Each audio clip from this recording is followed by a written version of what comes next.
शेतकरी मित्रांनो, पेरणीचा हंगाम हा काही दिवसावरच आला आहे आणि या हंगामात सोयाबीनचे जास्त उत्पादन घेण्यासाठी सोयाबीनची कोणती पेरणी पद्धत निवड करावी हा प्रश्न तुम्हाला जर येत असेल तर हा व्हिडिओ खास तुमच्यासाठी आहे. म्हणून आजच्या व्हिडिओमध्ये आपण पाहणार आहोत सरळ पेरणी, टोकन पद्धत आणि बीबीएफ पद्धत यांचे फायदे आणि तोटे, तसेच यापैकी कोणती पद्धत तुमच्या शेतीसाठी योग्य ठरू शकते हे पण आपण आजच्या या व्हिडिओच्या माध्यमातून पाहणार आहोत. त्यामुळे व्हिडिओ शेवटपर्यंत नक्की पहा. तर मित्रांनो, सुरुवातीला सरळ पेरणीबद्दल माहिती पाहूयात. तर ही महाराष्ट्रातील सर्वाधिक वापरली जाणारी पद्धत आहे.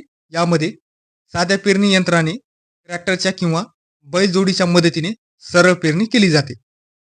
आपण जर या पद्धतीचे फायदे जर पाहिले तर सुरुवातीला पेरणीचा खर्च कमी येतो आणि या पद्धतीमुळे काम लवकर होते. परंतु या पद्धतीचे काही तोटे सुद्धा आहेत. ते म्हणजे अतिवृष्टी झाल्यामुळे शेतात पाणी साचते. पाणी साचल्यामुळे पिकांच्या मुळांना ऑक्सिजन मिळत नाही. त्यामुळे झाडांची वाढ खुंटते, पिवळेपणा वाढतो आणि मुळकूज व इतर रोगांचा प्रादुर्भाव तुमच्या पिकामध्ये दिसू शकतो. विशेषतः विदर्भ आणि मराठवाड्यात जड काळ्या जमिनीत ही समस्या जास्त दिसून येते. आता बोलूया टोकन पद्धतीबद्दल. यामध्ये शिफारस केलेल्या अंतरावर एक एक बियाणे टाकले जाते. उदाहरणार्थ, झाड ते झाड अंतर 5 ते 8 सेंटीमीटर, ओळ ते ओळ अंतर 30 ते 45 सेंटीमीटर ठेवले जाते. आपण जर या पद्धतीचे फायदे जर पाहिले तर ते म्हणजे प्रत्येक झाडाला पुरेसा सूर्यप्रकाश मिळतो.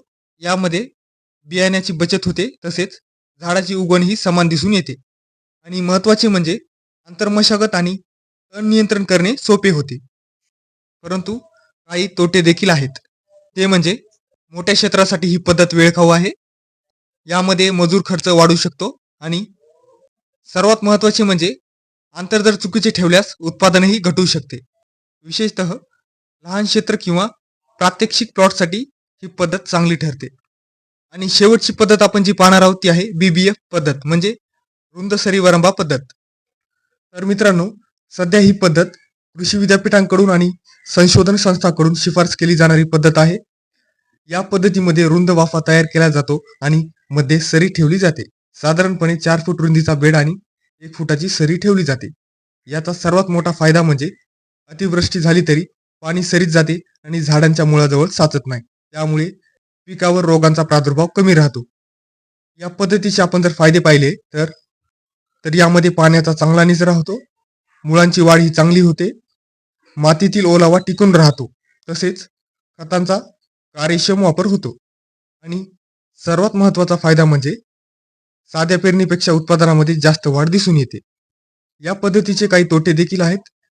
तर यासाठी बीबीएफ यंत्राची गरज लागते आणि सुरुवातीला थोडा जास्त खर्च लागू शकतो. तर ही होती सोयाबीनच्या 3 पेरणी पद्धतीविषयी माहिती. तर आता आपण पाहूयात कोणत्या परिस्थितीमध्ये कोणती पेरणी पद्धत योग्य राहील. तुमची जमीन हलकी असेल आणि पाणी साचत नसेल तर सरळ सोयाबीन पेरणी योग्य राहील. जर क्षेत्र कमी असेल आणि बियाण्याची बचत करायची असेल तर टोकन पद्धत चांगला पर्याय ठरू शकते. जर जमीन जडकाळी असेल आणि तुमच्या भागात पावसाचे प्रमाण जास्त असेल, तसेच पाणी साचण्याची समस्या देखील असेल तर रुंद सरी वरंबा पद्धतीला तुम्ही प्राधान्य द्या. कॉमेंट बॉक्समध्ये नक्की सांगा यंदाच्या हंगामात तुम्ही सोयाबीन पेरणी कोणत्या पद्धतीने करणार आहात. आणि हा व्हिडिओ जर तुम्हाला उपयुक्त वाटला असेल तर व्हिडिओला लाईक करा, इतर शेतकरी मित्रांसोबत शेअर करा आणि अशा शेतीविषयक माहितीसाठी आपल्या चॅनलला नक्की सबस्क्राईब करा.